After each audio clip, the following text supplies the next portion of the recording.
sih yang dilakukan seorang anak nih, seperti kita tahu kalau terjadi perceraian orang tuanya, apalagi seorang public figure kan, yang bukan public figure aja psikis pasti bakal terganggu, apalagi dengan ada kalau dilihat media sosial, IG, terus ada hujatan yang jadi penyebabnya katanya adalah dia atau perceraian dari orang tuanya.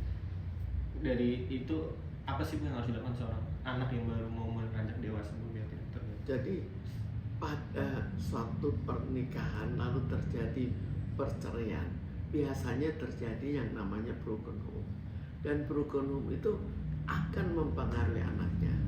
Jadi anaknya nantinya di kemudian hari tumbuh kembang tidak sebagaimana kita harapkan, dan seringkali di kemudian hari ada dampaknya.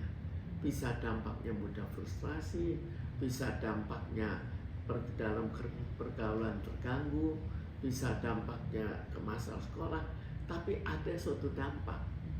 Jadi dampak itu harus kita kurangi dengan memberikan perhatian yang cukup, juga bukan perhatian berlebih, tapi perhatian yang cukup, lalu komunikasi dengan orang tuanya yang cukup. Biar untuk tidak terlalu stres dan terlalu memikirkan para omongan-omongan orang, apa yang harus dilakukan seorang anak tersebut? Kalau untuk anaknya, dia pasti akan baca.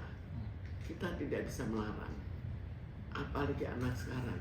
Mereka kan kalau kita larang di depan kita, mereka akan melakukan di belakang kita.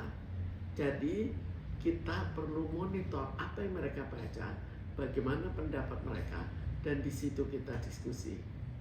Dan kan dari pamannya, ya Pak Aman sendiri bilang Pon ini tidak kekurangan kasih sayang dari kedua orang tuanya walaupun lagi ada proses perceraian. Ini cukup gak Bu untuk seorang anak remaja? Kita tidak tahu apakah benar, apakah itu kesan dari orang tuanya saja, atau barangkali mereka di samping itu juga cukup frustrasi dalam perkelahian antara bapak dan ibunya.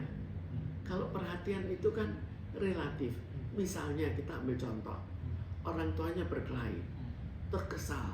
Kekesalan itu akhirnya dia nyayangin anaknya. Apa tidak terpengaruh? Apa itu tidak berbeda dibandingkan dengan kalau kedua-duanya dalam keadaan baik-baik kemudian menyayangi anaknya? Itu bakalan jatuh banget ya sih Bu, apalagi kan dia bertemu teman-temannya yang teman sebaya, terus teman-teman juga pasti ngeliat medsos, dia kayak ngerasa jadi insecure gak sih Bu ke teman-temannya, apalagi kan public figure mak bapaknya gitu. Sekarang kan tergantung anaknya terpengaruh sampai seberapa jauh.